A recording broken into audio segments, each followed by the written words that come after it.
দর্শক আসসালামু আলাইকুম। আশা করি ভালো আছেন, সুস্থ আছেন। স্বাগতম আপনাদের জামাস ভয়েস শোনার জন্য, ভয়েস ফর ডেমোক্রেসির পক্ষ থেকে। দর্শক, গতকালকে রাত্রেবেলা আমি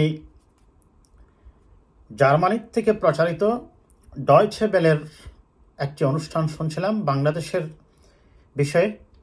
বাংলাদেশের র্যাব এবং সেনাবাহিনীর থেকে যে সদস্যদেরকে বিভিন্ন দেশের শান্তিরক্ষা মিশনে নিয়োগ করা হয়, সেই শান্তিরক্ষা মিশনের সদস্যরা কতটুকু তাদের দেশে মানবাধিকার রক্ষা করছে এবং এইটার বিষয়েই তারা মূলত আলোকপাত করে। মূলত এই রিপোর্টটা ছিল বা এই অনুষ্ঠানটা ছিল বাংলাদেশ এবং শ্রীলঙ্কার আইন প্রয়োগকারী সংস্থা, আপনার সেনাবাহিনী বলেন আর বাংলাদেশের র্যাব বলেন, এগুলা নিয়ে। আমি এই ভিডিওতে আজকে এই শ্রীলঙ্কার এই বিষয়টা আলোচনা করব না, শুধু আমি আমার বাংলাদেশের বিষয়টা নিয়ে আলোচনা করব এবং এই রিপোর্টটা যে বাংলাদেশের সেনাবাহিনী এবং র্যাবের জন্য কতটুকু বিপজ্জনক হতে পারে আমরা সেটাই একটু ফাইন্ড আউট করার চেষ্টা করব এই ডয়চে বেলের এই অনুষ্ঠানটি। তার আগে আমি আপনাদের একটু স্মরণ করিয়ে দেই বা একটু ক্লিয়ার করে নেই দর্শক। এই রিপোর্টটা আমি আগেই বলেছি শান্তিরক্ষী মিশন। এখন শান্তিরক্ষী মিশনে কারা যায়?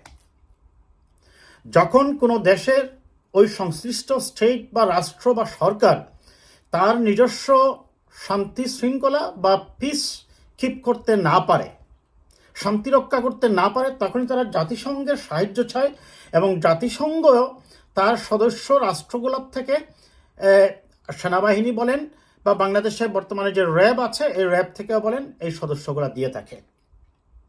এখানে একটা পরিসংখ্যান খুব সংক্ষেপে আমি আপনাদেরকে দেই। এই পর্যন্ত 63টি পিস কিপিংয়ে বাংলাদেশের সেনাবাহিনী, র্যাব বা পুলিশ সদস্যরাও গিয়েছেন।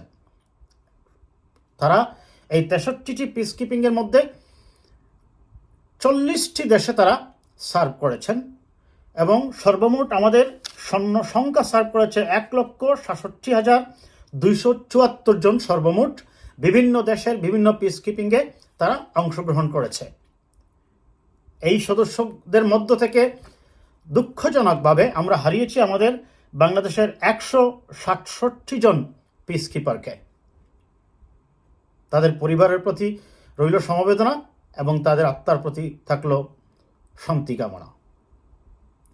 যাই হোক, এই যে রিপোর্টটা করেছে ডয়চে বেলে, গতকালকে বাংলাদেশের সেনাবাহিনী এবং র্যাবকে তারা জড়িয়ে যে কথাগুলো বলেছে দর্শক, আমি সেখানে প্রথমেই তারা যে কথাটা বলেছে যে তাদের একটা টিম আসে, সেই টিম কি করেছে, তারা একটা সাক্ষাৎকার নেয়। সেই সাক্ষাৎকারে একজন আমরা দেখেছি যে মেজর জেনারেল ছিলেন এবং আরেকজন ছিলেন ব্রিগেডিয়ার জেনারেল।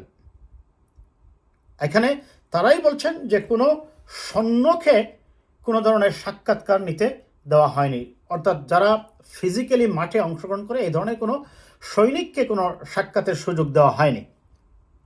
আমরা এই পিস কিপিং থেকে বিশ্বের যে 40টি দেশে আমরা অংশগ্রহণ করেছি, সেখান থেকে বাংলাদেশের সেনাবাহিনী বলেন আর র্যাবের সদস্য বলেন আর পুলিশ বলেন, আমরা সর্বমোট $2.5 বিলিয়ন আমরা সেখান থেকে পেয়েছি। গত বছরে ডয়চে বেলের এই ধরনের একটি রিপোর্ট করেছিল র্যাবকে নিয়ে। সেই রিপোর্টে তারা বলছিল, একজন তার সাক্ষাৎকারে তিনি বলছিলেন যে বাংলাদেশে যে বিচার বহির্ভূত হত্যাকাণ্ডগুলো হয়, সেই বিচার বহির্ভূত হত্যাকাণ্ডগুলো হয় মূলত রাজনৈতিক কারণে, সেটা আমরা সকলেই জানি। এবং তিনি সেটা বর্ণনা করতে গিয়ে একটা ভয়ানক ঘটনার বর্ণনা দিয়েছেন।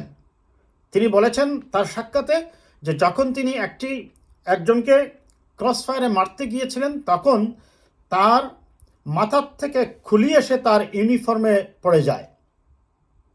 কি ভয়ানক দৃশ্য! একবার চিন্তা করে দেখুন কি ধরনের মানবাধিকার লঙ্ঘনের ঘটনাগুলো ঘটছে বাংলাদেশে। আমি আমার ভিডিওর শেষ অংশে আসবো দর্শক, যে এটার দ্বারা ভবিষ্যতে কি বিপদ আসছে আমাদের জন্য, আমি সেই ব্যাখ্যাটা একটু পড়ে যাব। আমি তাদের সাক্ষাৎকারে এবং তাদের যে কন্টেন্টের এবং কারা কারা সাক্ষাৎ দিয়েছে, কথা বলেছে, এগুলো একটু আমরা বর্ণনা করে নিই দর্শক। তারপরে সেখানে বলা হচ্ছে যে, এবং এখানে একটা জিনিস বলে রাখি দর্শক, এই যে নেদারল্যান্ড থেকে যে এক্সপার্ট টিমটা এসেছে সেটা কিন্তু বলে রাখা ভালো, এটা জাতিসংঘ কর্তৃক নিযুক্ত ছিল।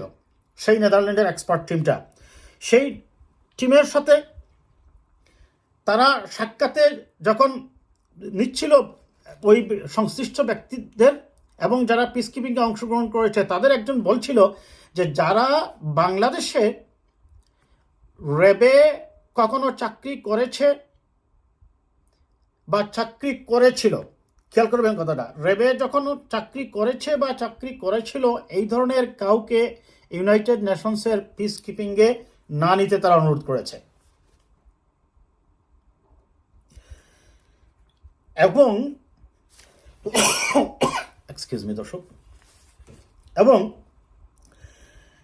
যে তিনজনকে তারা সিলেক্ট করেছে এবং সাক্ষাৎকার নিয়েছে সেখানে এরা ছিল র্যাবের ইন্টেলিজেন্স উইংসের সদস্য। এবং বিশেষ করে এই প্রসঙ্গটা সামনে আসে যখন যে জাতিসংঘ শান্তিরক্ষী মিশনে যে সদস্যদেরকে নিয়োগ করা হয়েছিল সেই সদস্যদের বিরুদ্ধে যখন বিভিন্ন র্যাপ কেসের অভিযোগগুলো আসে, এটা শুধু যে বাংলাদেশের ক্ষেত্রে হয়েছে তা নয়, অন্যান্য দেশের ক্ষেত্রে হয়েছে। আমি আগেই বলেছি দর্শক, শ্রীলঙ্কার ব্যাপারটা আমি এই আমার আলোচনায় নিয়ে আসছি না, আমি বাংলাদেশের ব্যাপারটা নিয়েই কথা বলছি।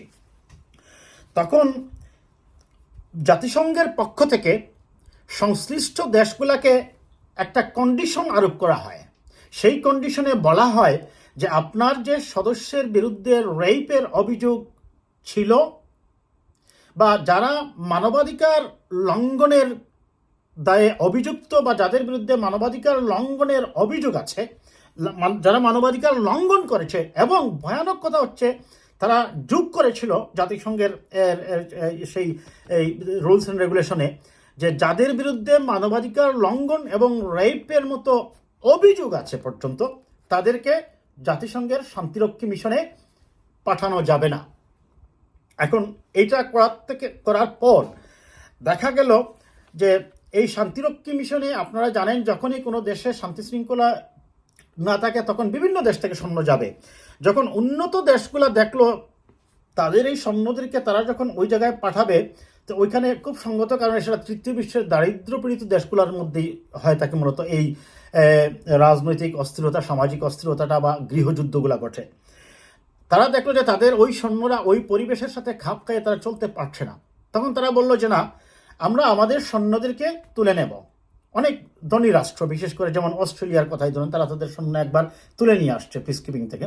তারা বলেছে আমরা কি করব, ফি পে করব, টাকা দেব, ওই টাকা দিয়ে তুমি অন্য দেশ থেকে শান্তিরক্ষী মিশনের সদস্য হন। আর সেই শান্তিরক্ষী মিশনে সাধারণত বেশিরভাগ যায় আপনারা জানেন বাংলাদেশ, পাকিস্তান, ইন্ডিয়া, নেপাল, ভুটান এই সকল দেশ থেকেই যায় সাধারণত। ওই তৃতীয় বিশ্বের যে সকল দেশগুলোতে শান্তি শৃঙ্খলা রিস্টোর করা যাচ্ছে না, তারা কি করলো, উন্নত দেশগুলো তারা টাকা দিয়ে দিল এবং বললো যে আমরা তাদেরকে টাকা পে করব, তোমরা ওই সকল দেশ থেকে সৈন্যদেরকে নিয়ে আসো শান্তিরক্ষা মিশনে। এতে করে তারা অনেকটা মুক্তি পেয়ে গেল। কিন্তু দেখা গেল থাকলো এই তৃতীয় বিশ্বের দেশগুলো, বাংলাদেশ, ইন্ডিয়া, পাকিস্তান, নেপাল এই সকল দেশের যে সৈন্যরা যারা বিভিন্ন পিস কিপিংয়ে অংশগ্রহণ করে তাদের সদস্য থাকলো। এতে করে কারণ হয়তো বাংলাদেশের সেনাবাহিনী যে পরিবেশ পরিস্থিতির সাথে মোকাবেলা করে টিকতে পারবে, আমি নিশ্চিতভাবে বলতে পারি ইউরোপের কোনো দেশ থেকে গেলে বা অস্ট্রেলিয়ার থেকে গেলে বা অনেক উন্নত দেশ থেকে গেলে তারা গিয়ে ওই ফার আফ্রিকার দেশগুলোতে গিয়ে, রুয়ান্ডায় গিয়ে, সোমালিয়ায় গিয়ে ওই পরিবেশের সাথে খুব একটা সহজে যে খাপ খাইয়ে নিবে আমার মনে হয় সেটা সম্ভব হবে না। যাই হোক, তখন বাধ্য হয়েই তখন ওই দেশগুলা বলল যে আমাদের অনেক দেশ বললো যে আমার ওই সদস্যদেরকে নিতে হবে, না নিলে আমরা সৈন্য পাঠাবো না। তখন খুব স্বাভাবিক তারাও বাধ্য হয়ে অনেকগুলো কম্প্রোমাইজ করে সেখান থেকে সদস্যদের নেয়। তবে বাংলাদেশে এরকম পরিস্থিতি বলার মতো বা এই ধরনের শর্ত দেওয়ার মতো শক্তি সামর্থ্য আছে কিনা সেটা আমাদের বিচার বিবেচনার প্রয়োজন আছে দর্শক। যাই হোক, এই যে রিপোর্টটা, সেই রিপোর্টের শেষ অংশে আমরা দেখলাম সাবেক পররাষ্ট্র প্রতিমন্ত্রী জনাব শাহরিয়ার আলমের একটি সাক্ষাৎকার নেওয়া হচ্ছে। তিনি কথা বলছেন এবং তিনি বাংলায় না বলে আমি দেখলাম যে সেখানে তিনি ইংরেজিতে এই কথাটা বলছেন। তো এবং বেশ কনফিডেন্ট নিয়েই তিনি কথা বলছেন এবং তিনি আলোচনার এক পর্যায়ে বললেন যে সেই শাহরিয়া আলমের কথা বলছি আমি, তিনি বলছেন, যিনি সাক্ষাৎকার নিচ্ছেন তাকে, যে যারা বাংলাদেশের শান্তিরক্ষী মিশনের সৈন্যদের বিরুদ্ধে কথা বলবে, সে যেই হোক, সিনেটর হোক আর কংগ্রেসম্যান হোক, তারা হচ্ছে বাংলাদেশের শত্রু। কি অ্যাগ্রেসিভ কথা দর্শক! বাংলাদেশে আমরা জানি সরকারি দল বিরোধী দলের নেতাকর্মীদেরকে ক্রস ফায়ারে দিচ্ছেন, মেরে ফেলতেছেন, বিনা বিচারে জেলে রাখতেছেন। আপনি যখন এই ধরনের ইন্টারন্যাশনাল অর্গানাইজেশন বা সংস্থার কাছে এই ধরনের সাক্ষাৎকার দিবেন, এই ধরনের অ্যাগ্রেসিভ কথা এবং মারমুখী হয়ে কথা বলা কি যৌক্তিক? তাও একজন পররাষ্ট্র প্রতিমন্ত্রী, তিনি তখন পররাষ্ট্র প্রতিমন্ত্রী ছিলেন। এখন আসি দর্শক, কেন আমি এই রিপোর্টটা যে আমাদের দেশের জন্য একটা ভয়ানক বার্তা নিয়ে আসছে আমি একটু বলি। আপনারা জানেন অতি সম্প্রতি 2 দিন আগেই সাবেক সেনাপ্রধান জেনারেল আজিজের উপর একটা মার্কিন স্যাংশন চলে এসেছে। সেই মার্কিন স্যাংশনটা আসার জন্য প্রভাবক হিসাবে অন্যতমভাবে কাজ করেছে, আপনারা জানেন, সেই আল জাজিরার ওই রিপোর্টটা, all the prime ministers man. তারা সেখানে ডিটেলস দেখিয়েছিল কিভাবে এই স্বৈরাচারী শাসন ব্যবস্থা, এই ফ্যাসিবাদী শাসন ব্যবস্থা বাংলাদেশের মানুষের উপর জুলুম, নির্যাতন, অত্যাচার, অবিচার, অনাচার, লুণ্ঠন, হত্যা, বিনা বিচারে জেলের ভিতরে আটকে রাখা, এগুলো তারা কীভাবে করছে সেই আল জাজিরা রিপোর্টে খুব ভালো করেই দেখিয়েছিল।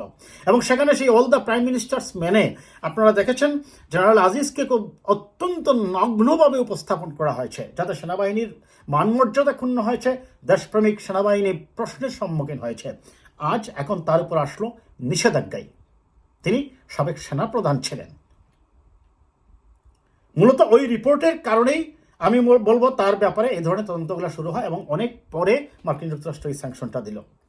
এখন এই যে ডয়েচে ভেলে, এর আগেও তারা কিন্তু একটা রিপোর্ট করেছে বাংলাদেশের র্যাব এবং সেনাবাহিনীর, বিশেষ করে র্যাবের যে মানবাধিকার লঙ্ঘনের ঘটনাটা। এই র্যাবের আন্ডারে আপনারা জানেন গত 3 দিন আগেও বৈরবে আরেকজন মহিলা মারা গিয়েছে। একজন মানুষকে আপনি ধরে নিয়ে আসবেন, সুস্থ সবল মানুষকে এনে আপনার ক্যাম্পে এনে মেরে ফেলবেন, এটা তো কোনোভাবেই গ্রহণযোগ্য হতে পারে না এবং কোনো মানবাধিকার সংস্থা এই ধরনের অন্যায় কাজগুলোকে মেনে নেবে না। এখন এই ডয়েচে ভেলের এই যে রিপোর্টটা, এই রিপোর্টটা নিয়ে আমি কালকে অনেক ধৈর্য ধরে শুনছিলাম রিপোর্টটা দর্শক, কিন্তু সবচেয়ে বড় কথা হচ্ছে সরকার যদি এখনই এই বিষয়গুলোকে অ্যাড্রেস না করে, মনে রাখবেন এখন কিন্তু ব্যক্তি জেনারেল আজিজের উপর নিষেধাজ্ঞা আসছে। যদি এই বিষয়টাকে সরকার খুব ভালোভাবে হ্যান্ডেল না করে এবং এই মানবাধিকারের বিষয়গুলোকে সরকার যদি অত্যন্ত কঠোরভাবে সংরক্ষণ না করে, তাহলে মনে রাখবেন আমাদের এই র্যাবের এবং সেনাবাহিনীর ভবিষ্যতে শান্তিরক্ষী মিশনে অংশগ্রহণ করাটা কঠিন হয়ে পড়বে। এখন তারা যে মানবাধিকার রক্ষা করবেন দেশের ভিতরে, কারণ তারা নিজেরাই তো গণতান্ত্রিক না, তারা নিজেরাই গণতান্ত্রিকভাবে নির্বাচিত না, তারা জোর করে আমিডামে নির্বাচন করেছেন, দিনের ভোট রাতে করেছেন এবং তারা জোর করে নির্বাচন করে সংসদ গঠন করে ফেলেছেন। কাজেই আগে দেশের ভিতরে গণতন্ত্র আপনি রিস্টোর করতে হবে, অন্যথায় বিদেশ থেকে এইভাবে একের পর এক স্যাংশন আসছে। এই যে ব্যক্তি, তারা বলছেন যে এটা ব্যক্তির উপর এসেছে, কিছু হবে না, কিছু হওয়া না হওয়াটা তো ব্যাপার নয়। এর আগে তো বাংলাদেশে কারো উপর এই ধরনের কোনো স্যাংশন আসেনি কোনো দেশ থেকে। তার মানে আপনার শাসন ব্যবস্থা ফ্যাসিবাদী শাসন ব্যবস্থা, স্বৈরাচারী শাসন ব্যবস্থা বলেই আপনাদের উপর স্যাংশন আসছে। আর বিশেষ করে এই যে ডয়েচে ভেলের রিপোর্টটা, আমি মনে করি, আমি এটা নিয়ে বেশ কালকে শোনার পরে আমি এটা নিয়ে আজকে অনেকটা প্রায় কয়েক ঘন্টা সময় আমি ব্যয় করে আমি চিন্তা করলাম এটা আমাদের অবশ্যই কথা বলা উচিত, আমাদের অ্যাড্রেস করা উচিত। কারণ তা না হলে আমাদের শান্তিরক্ষী মিশনে বিশেষ করে সেনা সদস্যদের বা র্যাব সদস্যদের একটা বড় ধরনের চাওয়া পাওয়ার ব্যাপার আছে। তাদের ফাইন্যান্সিয়াল একটা বড় অঙ্কের টাকা তারা পেয়ে যায়, কারণ তাদের বেতনটা তখন পে হয় ডলারে। ওই ডলারটা যখন বাংলাদেশে কনভার্ট হয় তখন তাদের জন্য একটা অবশ্যই বড় অঙ্কের অ্যামাউন্ট তাদের প্রাপ্তিতে আসে।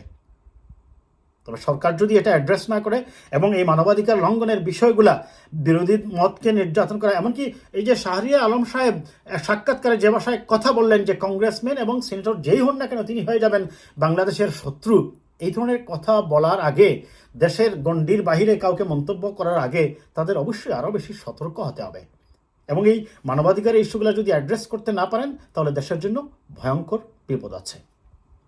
ভালো থাকবেন দর্শক, কথা হবে আবার কোনো।